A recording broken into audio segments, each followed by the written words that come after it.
Hi, I'm Dr. Jessica Flynn, and I wanted to take a couple of minutes to talk to you about Ryan Tannehill's knee injury.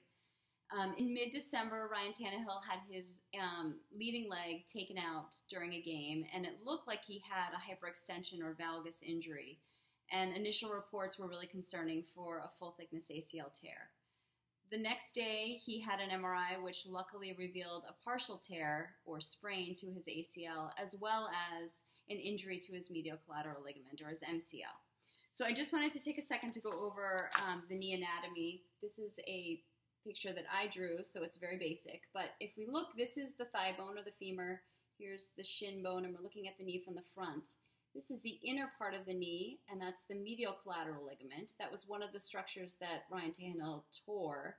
And then inside the knee, we can see the anterior cruciate ligament, the posterior cruciate ligament, and then on the outer part of the knee, the lateral collateral ligament complex. These four ligaments are thought to be the four major stabilizing ligaments or rubber band-like structures in the knee.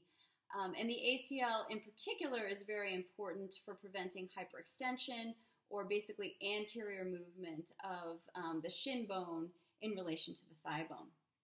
So when Tannehill tore his ACL, basically some of the fibers stayed intact while others were torn. And when he was first evaluated by Dr. Andrews, he felt that the knee was pretty stable, and so they decided to try to treat this non-operatively. That's actually a tough decision to make, and the reason is that once the ACL is torn, whatever fibers are torn, they don't heal back together. So when an injury inside the knee joints, if we look at the knee, there's sort of a difference between the ACL and the MCL. The ACL is deep within the knee joint, so it's surrounded by synovial fluid. And that fluid has enzymes in it that will break down any type of early healing process in the anterior cruciate ligament. So no matter how hard this tries to form a clot and a scar and grow new tissue, the fluid in the knee will constantly break down that new tissue. The medial collateral ligament, on the other hand, is outside the knee joint. So even a full thickness tear to that ligament will heal very nicely with a lot of scar tissue. So from Tannehill's appointment with Dr. Andrews today, it sounds like things are going well. He was playing basketball. He's doing quick change of direction drills. And at this point, stability doesn't sound like it's an issue. What sounds like more of an issue for him is the pain he's experiencing from that medial collateral ligament sprain or partial tear. Medial collateral ligament injuries are very painful.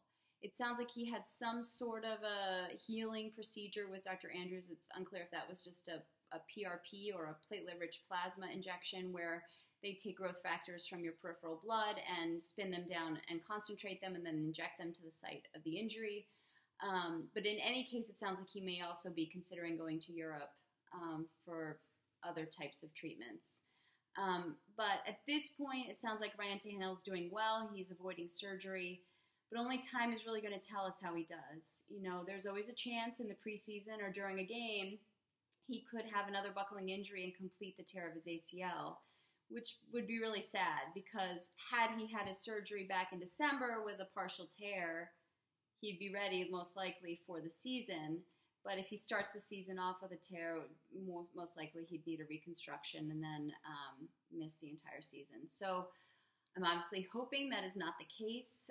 It sounds like things are going really well for him. So my hope is that from this point on, he doesn't even know, as far as his performance level, that he has a partial ACL tear, and that he continues to do well and that MCL becomes less painful. All right, that's all for now. You can follow me on my blog at docflynn,